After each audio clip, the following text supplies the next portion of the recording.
tal? A continuación revisaremos brevemente los procesos que intervienen en la conformación de la sexualidad humana. Presta atención y registra en tu cuaderno las ideas principales o las que te resulten más significativas.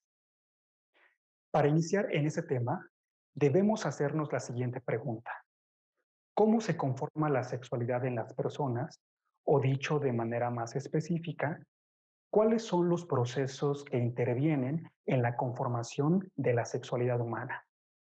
Bueno, aunque no existe una única respuesta, podemos decir que en la conformación de la sexualidad humana participan tanto procesos biológicos como procesos socioculturales, los cuales en conjunto dan como resultado una identidad sexual del individuo, es decir, de carácter psicológico.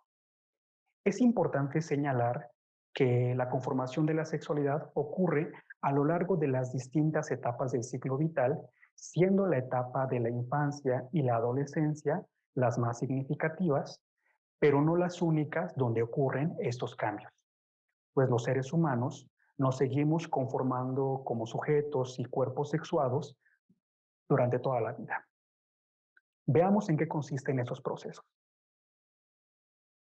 El primero de estos procesos son los de carácter biológico, en los que se incluyen elementos como la genética, hormonales, fisiológicos y por supuesto anatómicos, los cuales en conjunto permiten que los sujetos vayan adquiriendo una identidad binaria de hombre o mujer desde el nacimiento.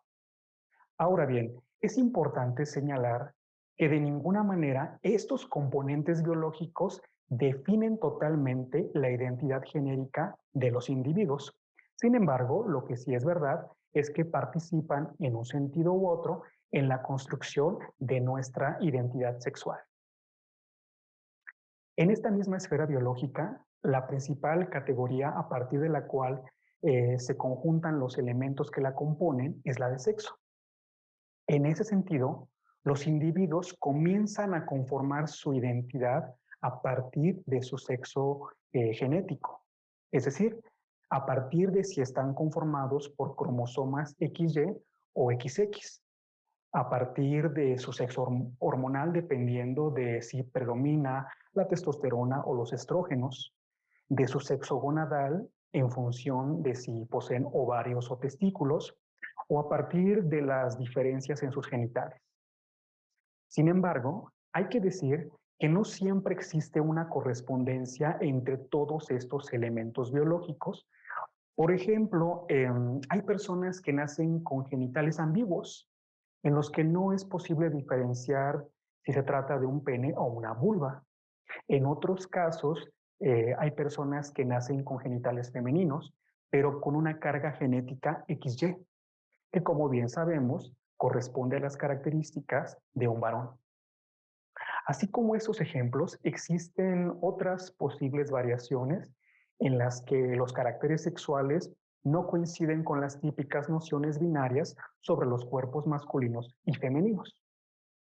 A las personas que nacen con estas características se les conoce como intersexuales. El otro tipo de proceso que interviene en la conformación de la sexualidad de los seres humanos son los socioculturales. Estos tienen que ver con todos aquellos procesos orientados a garantizar que ciertos individuos, en función de sus características biológicas, se comporten y adquieran una identidad como hombres o se comporten y adquieran una identidad como mujeres. Para lograr lo anterior, existe una categoría que se ha construido socioculturalmente denominada como género. De esta manera tenemos entonces que las personas desde las primeras etapas del desarrollo se van conformando y adquiriendo una identidad genérica, ya sea masculina o femenina. A estas dos posibilidades se les considera como una categoría binaria, ya que solo contemplan dos posibilidades. Ahora bien, es importante enfatizar que el género, al ser una construcción sociocultural, es decir, algo que no existe de manera natural y que más bien ha sido pues una etiqueta creada por los seres humanos para determinados fines, Es que este concepto se ha ido transformando a lo largo de la historia, de tal manera que el día de hoy podemos reconocer que existen personas que se identifican con una identidad, por ejemplo, bigénero, es decir, que se asumen como personas femeninas y masculinas al mismo tiempo, o bien personas que en ciertos momentos o etapas de su vida se identifican como hombres y en otros momentos se mueven adoptando una identidad femenina, conocidos como género fluido. También en esta complejidad de la sexualidad se encuentran las personas a género.